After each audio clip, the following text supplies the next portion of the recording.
صحیح بخاری حدیث نمبر 8۔ رسول اللہ صلی اللہ علیہ وآلہ وسلم نے فرمایا، اسلام کی بنیاد 5 چیزوں پر قائم کی گئی ہے۔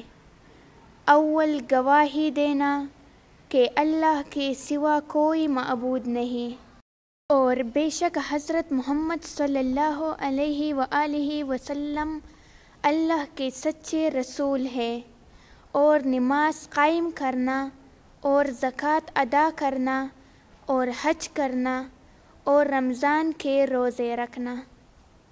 صحیح بخاری حدیث نمبر 9۔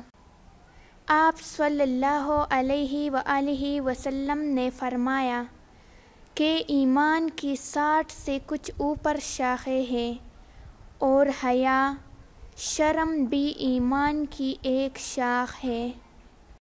صحیح بخاری حدیث نمبر 10۔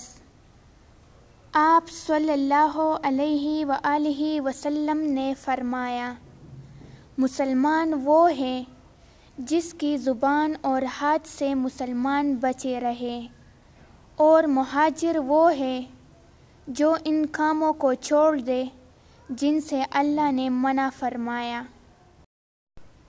ابو عبداللہ امام بخاری نے فرمایا، اور ابو معاویہ نے، کہ ہم کو حدیث بیان کی داؤد بن ابی ہند نے۔ انہوں نے روایت کی عامر شعبی سے۔